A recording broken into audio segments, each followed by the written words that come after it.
முகத்தின் முன்னே அண்ணனின் கண்கள் என் முகம் பார்க்க என் மனம் அங்கே பொன்மலர் பூக்க என்னை அழைத்து செல்வாயா ஏண்டல் நபிகளின் தருபாருக்கே வானில் தவழும் வெண்ணிலவே சாந்த முகமும் காந்த விழிகளும் சங்கை மறையின் கற்கண்டு மொழியும் ஏங்கும் இரசூழியம் நபிகளின் இன்முகம் பார்த்து என்னை இழந்து கண்கள் மயங்க கல்வும் குளிர என்னை நானே தந்து மகிழ என்னை அழைத்து செல்வாயா ஏனல் நபிகளின் தருபாருக்கே வானில் தவழும் வெண்ணிலவே நாளும் பொழுதும் வீணாகுதே மேலும் ஆவல் தான் கூடுதே நாளும் பொழுதும் வீணாகுதே மேலும் ஆவல் தான் கூடுதே வாழும் வாழ்க்கை கசப்பானதே வாஞ்சை நபியை மனம் தேடுதே பாடும் உள்ளம் ஆடி மகிழ நாடும் நெஞ்சம் நபியை காண என்னை அழைத்து செல்வாயா ஏந்தல் நபிகளின் தருபாருக்கே வானில் தவழும் வெண்ணிலவே. அஸ்ஸலாமு அலைக்கும் ஜஸாக்கல்லாஹ்.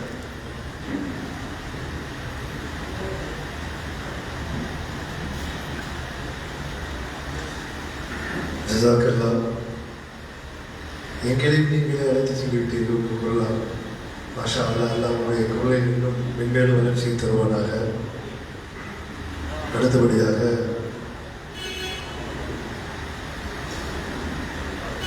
ஹுதர்பள்ளி ஜாமியா மஸ்ஜிதின் தலைமை இமாம் மரியாதைக்குரிய மௌலானா மௌலவி ஹாஃபில் ஏ அப்துல் ஹக்கீம் சிராஜ் அவர்களை துவக்க உரையாற்ற அழைக்கிறேன்.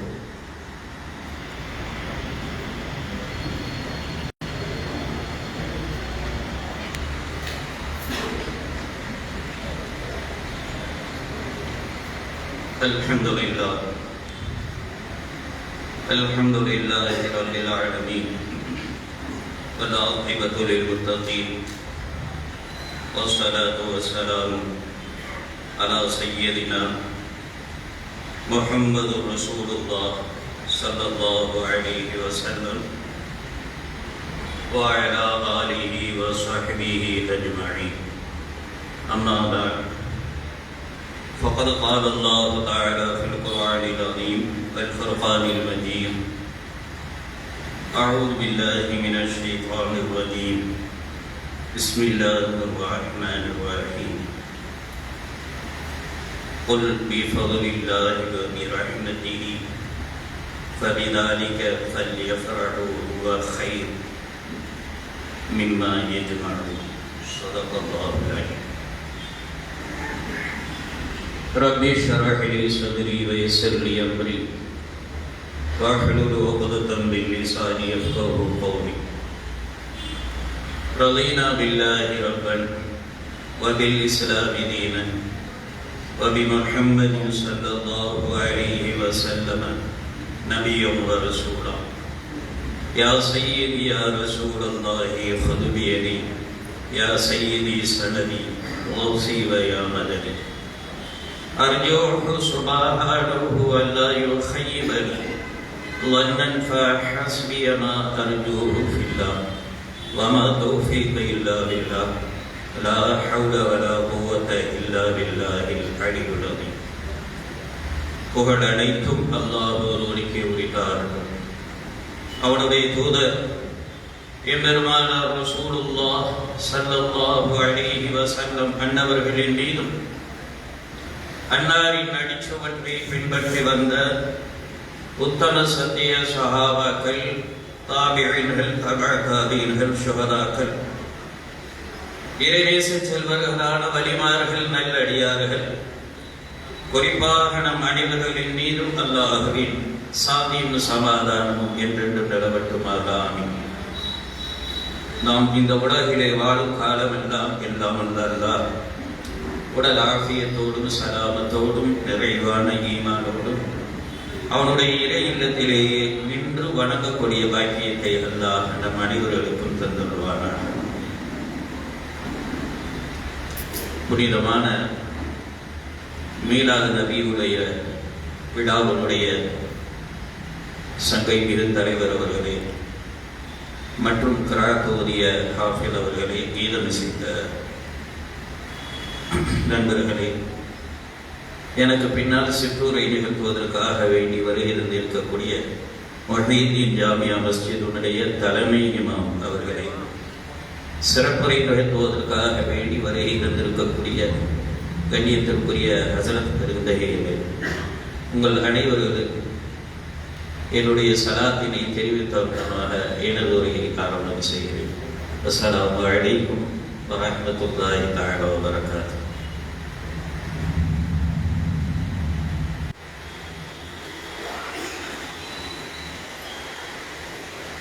அண்ணலம் பெருமானார் ஸல்லல்லாஹு அலைஹி வஸல்லம் அன்னவர்களை பற்றி உங்களவிடா. உண்மையில் போமான் நபியை இந்த உம்மத் பெற்றதை காட்டிலும் ஒரு பெரும் சந்தோஷம் வேறு எதுவுமே இருக்க முடியாது என்பதை பற்றி ஈமானிய உள்ள இருக்கக்கூடிய ஒவ்வொருவரும் புரிந்து கொள்ள வேண்டியது அவசியம் என்பதை நாம் உணர்ந்து கொள்ள வேண்டும். அதனால்தான் அல்லாஹ் தஆலா தன்னுடைய திருமறையிலே அண்ணலம் பெருமானார் ஸல்லல்லாஹு அலைஹி வஸல்லம் அவர்கள் நமக்கு கிடைத்ததை மகிழ்ச்சியோடு கொண்டாட சொல்வதை பார்க்கலாம். குல் பிஃضலில்லாஹி வ பிரஹ்மதிஹி ஃபபிதாலிக ஃபல்யஃப்ரஹு ஹுவ கைரும் மிம்மா யஜ்மஊன். அல்லாஹ்வுடைய அருட்கொடைகளை கொண்டும் அவனுடைய பெரும் கிருபையை கொண்டும் அவர்கள் மகிழ்ச்சி அடையட்டும். அவர்கள் திரட்டி வைத்திருக்கக்கூடிய செல்வங்களை விட இது மிக்க மேலானது என்பதாக நபியே நீர் கூறும் என்பதாக அல்லாஹ் தஆலா தனது திருமறையிலே சொல்லக்கூடிய வார்த்தையை பார்க்க முடியும். எந்த அருளை அல்லாஹ் வழங்கினாலும் அதை பற்றி புரிந்து கொள்வதும், அதற்காக வேண்டி அல்லாஹ்வுக்கு நன்றி சொல்வதும், அதை பாதுகாப்பதும் நம் மீது கடமை என்பதை நாம் உணர்ந்து கொள்ள வேண்டும். திருக்குர்ஆனை இறக்கிய ரப்புல் ஆலமீன் அதை தானே பாதுகாக்க போவதாகவும் வாக்களித்திருப்பான். திருமறை பாதுகாப்பதனுடைய அந்த பின்னணியிலே பெருமானார் ஸல்லல்லாஹு அலைஹி வஸல்லம் அன்னவர்களும் பாதுகாக்கப்படுகிறார்கள் என்பதை வழங்கிக் கொள்ள முடியும். அல் குர்ஆனையும் அருமை நாயகம் அண்ணலம் பெருமானார் ஸல்லல்லாஹு அலைஹி வஸல்லம் அன்னவர்களையும் எங்கேயும் எந்த இடத்திலேயும் பிரித்து பார்க்க முடியாது. இன்னும் சொல்வது என்று சொன்னால், திருமறைக்கு ஒளியாக நாயகமே அண்ணலம் பெருமானார் ஸல்லல்லாஹு அலைஹி வஸல்லம் அன்னவர்களே அமைந்திருப்பதை பார்க்கலாம். அதனால் தான் அல்லாஹ் தஆலா அல் குர்ஆனை நூல் என்றும் அதை படிக்கும் ஒளி பெருமானார் ஸல்லல்லாஹு அலைஹி வஸல்லம் அன்னவர்கள் என்பதாக புகழ்ந்து சொல்வதை நம்மால் பார்க்க முடியும். கத் ஜாஅக்கும் மினல்லாஹி நூரும் வ கிதாபும் முபீன். அல்லாஹ் அப்படி சொல்கிறார். நிச்சயமாக அல்லாஹ்விடத்திலிருந்து பேரொளியும் தெளிவுள்ள திருக்குர்ஆன் என்று சொல்லக்கூடிய வேதமும் உங்களிடத்திலே வந்திருக்கிறது என்பதாக அல்லாஹ் திருமறையிலே சொல்லக்கூடியதை நம்மால் பார்க்க முடியும். அல்லாஹ்வுடைய வஹி ரெண்டு வகையாக நாம் பார்க்கலாம். முதலாவது ஓதப்படுவது, மற்றொன்று பார்க்கப்படுவது. ஒன்று ஓதப்படுவது, மற்றொன்று பார்க்கப்படுவது. அதாவது அல்லாஹ்வுடைய வஹியை வார்த்தையாக திருக்குர்ஆனை பார்க்கலாம், வாழ்க்கையாக அண்ணலம் பெருமானார் ஸல்லல்லாஹு அலைஹி வஸல்லம் அவர்களை பார்க்கலாம். எனவே திருநபியை தவிர்த்து விட்டு, திருக்குர்ஆனையோ அல் குர்ஆனை தவிர்த்து விட்டு அண்ணலம் பெருமானார் ஸல்லல்லாஹு அலைஹி வஸல்லம் அன்னவர்களையோ பார்க்க முடியாது என்பதை நாம் அறிந்து கொள்ள வேண்டும். குர்ஆன் பாதுகாக்கப்படும் வரை அண்ணலம் பெருமானார் ஸல்லல்லாஹு அலைஹி வஸல்லம் அவருடைய வாழ்க்கை நெறிகள் பாதுகாக்கப்படும். திருக்குர்ஆன் பாதுகாக்கப்படும் வரை அண்ணலம் பெருமானார் ஸல்லல்லாஹு அலைஹி வஸல்லம் அவருடைய வாழ்க்கை நெறிமுறைகள் பாதுகாக்கப்படும். பெருமானார் ஸல்லல்லாஹு அலைஹி வஸல்லம் அன்னவர்களுக்கு அல்லாஹ் வழங்கிய ஒரு உச்சகட்டமான, ஒரு சிறந்த தலைவர்களிடத்திலே இருக்க வேண்டிய தலைமைத்துவத்திலே பண்பு சகிப்புத்தன்மை என்று சொல்லப்படக்கூடிய பண்பு. சொல்லுவார்கள், நுபுவத் என்பது நுபுவத்துடைய 40 கோட்பாடு, அதாவது பாட்டுகளை கொண்டது, வகைகளை கொண்டது. அதிலே முக்கியமான ஒன்று சகிப்புத்தன்மை. அதில் முக்கியமான ஒன்று சகிப்புத்தன்மை. சகிப்புத்தன்மை இல்லாதவர் நபியாக ஆக முடியாது. சகிப்புத்தன்மை உள்ளவர் அல்லாஹ்வுடைய நபியாக ஆக முடியும் என்பதை அண்ணல் பெருமானார் ஸல்லல்லாஹு அலைஹி வஸல்லம் வாழ்க்கை நெறி நமக்கு சொல்லி காட்டும். அந்த அளவிற்கு சகிப்புத்தன்மையுடைய உயர்ந்த குணம் அருமை நாயகம் ஸல்லல்லாஹு அலைஹி வஸல்லம். குழந்தை பருவம் தொடுத்து நம் கண்களை விட்டும் அவர்கள் மறைகின்ற வரை உண்டான வாழ்வு இருக்கிறது அல்லவா, அது அத்துணையும் சகிப்புத்தன்மை நிறைந்த வாழ்வாக அது இருந்திருப்பதை பார்க்க முடியும். உஹதுனுடைய போரை சொல்லவா, அல்லது தாயிஃபை சொல்லவா, அடிவாங்கிய பொழுதுகளை சொல்லவா, முல்லை நட்டு வைத்த பொழுதுகள், கல்வீசிய பொழுதுகள், தன் குடும்பத்தாரை பற்றி அவதூறு வீசிய பொழுதுகள் எல்லாம் அண்ணல் பெருமானார் ஸல்லல்லாஹு அலைஹி வஸல்லம் வாழ்க்கையிலே நிறைய உண்டு. சகிப்புத்தன்மையுடைய உச்சகட்டம் நாம் எல்லாம் அறிந்திருக்கக்கூடிய தாயிஃபுடைய நிகழ்ச்சி. கல்லிலே அடித்தார்கள் மட்டுமல்ல, பெருமானார் ஸல்லல்லாஹு அலைஹி வஸல்லம் அவர்கள் தாயிஃபிலே தங்கியிருந்த நாட்கள், அந்த 10 நாட்கள் பிரிதொரு தடவை ஒரு நபி தோழர் பெருமானார் ஸல்லல்லாஹு அலைஹி வஸல்லம் கேட்பார், யா ரசூலல்லாஹ், தாங்கள் வாழ்ந்த நாட்களிலேயே ஆக கஷ்டமான நாள், ரொம்ப கஷ்டப்பட்ட நாள் என்பதாக உண்டா என்பதாக கேட்க அண்ணலம் பெருமானார் ஸல்லல்லாஹு அலைஹி வஸல்லம் அவர் சொல்வார்கள், நான் தாயிஃபிலே தங்கியிருந்த அந்த 10 நாட்கள் என்பதாக சொல்வார். எந்த இடத்திலே உட்கார்ந்தாலும் அடி, இந்த இடத்துல உட்கார்ந்தாலும் அடி. சிறுவர்களுடைய விளையாடுவதற்கு ஒரு மனிதராக அண்ணலம் பெருமானார் ஸல்லல்லாஹு அலைஹி வஸல்லம் அவர்கள் கிடைத்தார்கள். திரும்பி அடிக்கவோ அல்லது ஒரு கல்லை தூக்கி போடவோ எவ்வளவு நேரம் வேண்டும், ஒரு சாபம் விடுவதற்கு எவ்வளவு நேரம் வேண்டும், ஆனால் செய்யவில்லை. சகிப்புத்தன்மையுடைய உச்சகட்டம் பெருமானார் ஸல்லல்லாஹு அலைஹி வஸல்லம். கடைசியாய் ஒரு இடத்திலே அமர முற்பட்ட பொழுது, அங்கே இருந்து துரத்திய பொழுது தூரத்திலே இருந்து வீசிய ஒரு கல், நாம் தாயிஃபிலே கல்லடிபட்டார்கள் என்பதாக படித்திருக்கிறோம் அல்லவா, அந்த அடிபட்டு பார்த்தால் தெரியும், கணுக்கால் பெயர்ந்து பெருமானார் ஸல்லல்லாஹு அலைஹி வஸல்லம் அவர்களுக்கு ரத்தம் வரும். கணுக்கால் பெயர்ந்து மிகச் சரியாக வீசப்பட்ட ஒரு கல் கணுக்காலுடைய அந்த மொழியை பெயர்த்தது. அந்த மொழி பெயர்ந்து ரத்தம் வடிந்தது. ஒரு இடத்திலே அதற்கு மேலே முடியாது என்று சொல்லுகிற பொழுது அந்த தோட்டத்திலே பெருமானார் ஸல்லல்லாஹு அலைஹி வஸல்லம் அவர்கள் அமர்ந்தார். அந்த தோட்டத்திற்கு சொந்தக்காரர்கள் 3 பேர். அந்த தோட்டத்திற்கு சொந்தக்காரர்கள் 3 பேர். அந்த 3 பேரும் பெருமானார் ஸல்லல்லாஹு அலைஹி வஸல்லம் அவருடைய தந்தை வழி தாய் வழியினுடைய சொந்தக்காரர்கள். துபா, ஷைபா, தைபா, இந்த 3 பேர். ஆனால் காஃபிர்கள். அண்ணல் பெருமானார் ஸல்லல்லாஹு அலைஹி வஸல்லம் அன்னவர்களுக்கு இவர்கள் எல்லாம் சொந்தம். கணுக்கால் மொழிபெயர்ந்து வடுதோடி எழுவதோடு முஹம்மது ரசூலுல்லாஹி ஸல்லல்லாஹு அலைஹி வஸல்லம் அவர்கள் அமருவதை பார்த்து அந்த காஃபிருடைய பல்பு கூட ஒரு நிமிடம் வெடுவெடுத்து போய்விடுகிறது. அங்கே தோட்டத்திலே ஒரு தோட்டக்காரர் இருந்தார், அவர் பேர் அத்தாஸ். இன்றைக்கு தாயிஃபிலே அந்த இடத்திலே அவர் பெயரிலே தான் ஒரு பள்ளிவாசல் கூட இருக்கிறது.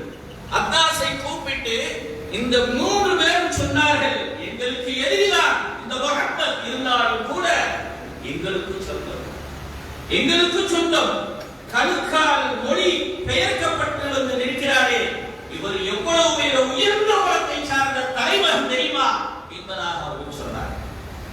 நாங்க கொடுத்தா சாப்பிட மாட்டாரு, மரத்திலே இருந்து திராட்சை கனிகளை பறித்து இந்த தட்டில வச்சு நீ போய் கொடுக்கிற மாதிரி கொண்டு அனுப்பி வைப்பார். இவர்கள் எல்லாம் பத்ர், உஹது போர்க்களத்திலே சந்தித்த எதிரிகள், இனிமேல் சந்திக்க போகக்கூடிய எதிரிகள் கூட. ஆனாலும் கூட எதிரியும் கூட இரத்த காட்சியோடு இருக்கக்கூடிய அண்ணல் பெருமானார் ஸல்லல்லாஹு அலைஹி வஸல்லம் அன்னவர்களை பார்த்து விட்டு கலங்கி போய் நின்றதை பார்க்கலாம். கொடுத்து அனுப்புகிறார்கள். கட்டிலே திராட்சை கனிகளை வைத்துக் கொண்டு அத்தாஸ் வருவார். வந்தவர் திராட்சையை நீட்டுவார். பெருமானார் ஸல்லல்லாஹு அலைஹி வஸல்லம் அவர்கள் பார்ப்பார்கள், உன் பெயர் என்ன? பெருமானார் ஸல்லல்லாஹு அலைஹி வஸல்லம் சொல்வதிலே அவர் சொல்லுவார், அத்தாஸ் என்பதாக. சாப்பிடுங்க என்பதாக அத்தாஸ் சொன்னவுடன் இந்த அத்தாசனுடைய காதிலேயும் விட வேண்டுமோ என்னவோ என்பதற்காக வேண்டிய அண்ணல் பெருமானார் ஸல்லல்லாஹு அலைஹி வஸல்லம் அவர்கள் பிஸ்மில்லாஹிர் ரஹ்மானிர் ரஹீம் என்பதாக சத்தமாக சொல்லிவிட்டு ஒரு திராட்சை கனி எடுத்து வாயிலை போடுவார்கள். இதை கேட்ட அத்தாஸ் அந்த வாலிபர் கேட்பார், இந்த வார்த்தையை பிஸ்மில்லா என்கிற வார்த்தையை யார் உங்களுக்கு சொல்லிக் கொடுத்தார் என்பதாக. யார் உங்களுக்கு சொல்லிக் கொடுத்தார்? நான் எப்பவுமே இப்படிதான் சொல்லிக் கொண்டு சாப்பிடுவேன் என்பதாக பெருமானார் ஸல்லல்லாஹு அலைஹி வஸல்லம் சொல்ல, அதற்கு அந்த அத்தாஸ் சொல்லுவார், இல்ல, நான் இந்த வார்த்தையை இங்க யாரும் சொல்வதாக நான் கேள்விப்படவில்லை. எங்க ஊரில் எல்லாம் நாங்க இப்படிதான் சொல்லி சாப்பிடுவோம் என்பதாக சொல்லிவிட்டவுடன் உங்க ஊர் எது என்பதாக பெருமானார் ஸல்லல்லாஹு அலைஹி வஸல்லம் அவர்கள் கேட்க, அந்த மனிதர் சொல்வார், அத்தாஸ் நைனுவா என்பதாக. நைனுவா என்றால் என்னுடைய சகோதரர் நபி யூனுஸ் அலைஹிஸ்ஸலாத்து வஸ்ஸலாம் அவர்கள் வந்த ஊராட்சின்னு பெருமானார் ஸல்லல்லாஹு அலைஹி வஸல்லம் சொல்வார்கள். அவருக்கு இன்னும் ஆச்சரியம் அதிகரிக்க, நபி யூனுஸ் அலைஹிஸ்ஸலாத்து வஸ்ஸலாம் உங்களுக்கு தெரியுமா என்பதாக அத்தாஸ் கேட்க, யூனுஸ் அலைஹிஸ்ஸலாத்து வஸ்ஸலாம் அவர்கள், வழியிலே நானும் ஒரு நபி, பிஸ்மில்லாவை நாங்கள் மட்டும்தான் சொல்லுவோம் என்பதாக